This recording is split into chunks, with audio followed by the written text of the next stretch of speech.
네, 중국인 온라인 쇼핑몰, 중국 온라인 쇼핑몰 알리익스프레스 이용자가 증가하면서 고객 불만도 커지고 있습니다.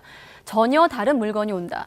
또 아예 물건은 빼고 텅 빈 봉투만 온다. 피해 사례가 늘고 있지만 교환이나 환불 과정이 익스프레스와 정반대인 겁니다. 대부분 중국인 판매자라 소통 자체가 어려운 거죠. 임혜진 기자가 취재했습니다. 신모 씨는 지난달 알리익스프레스에서 4만 원 정도 하는 손목시계를 주문했습니다.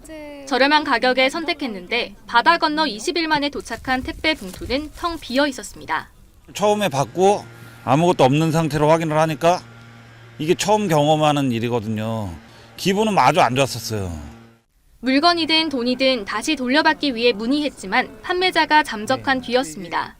어렵사리 알리 쇼핑몰을 통해 환불 결정을 받아냈는데 또 다른 문제가 발생했습니다. 사라졌던 판매자가 다시 나타나 제품을 보냈다고 이의를 제기하면서 분쟁이 발생한 겁니다.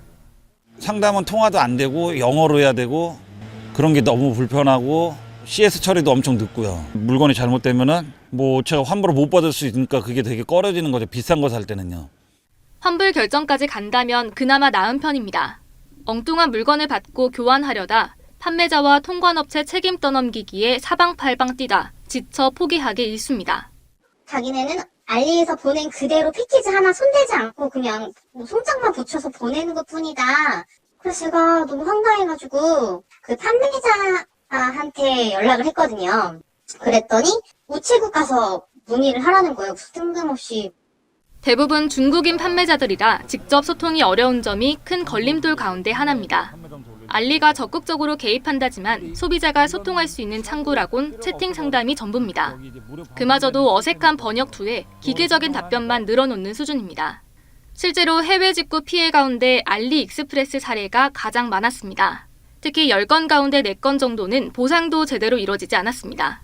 만약에 피해 사례가 굉장히 많이 유발이 된다 그러면 이런 부분들을 이제 법적인 우리나라 법을 적용을 해서 뭔가를 하기가 어렵다면 사전에 그렇게 이용하려고 하는 사람들 자체한테 경고 워닝을 줄 수는 있죠. 알람 같은 것들을 통해서.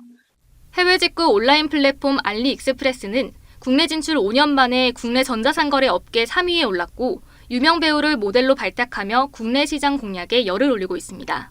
이른바 짝퉁 근절을 위해 100억 원을 쏟아붓겠다며 이미지 쇄신에도 박차를 가하고 있지만 교환이나 환불 등 문제가 발생했을 때 소비자를 보호하려는 노력이 아쉽다는 비판은 피하기 어려워 보입니다. YTN 임혜진입니다.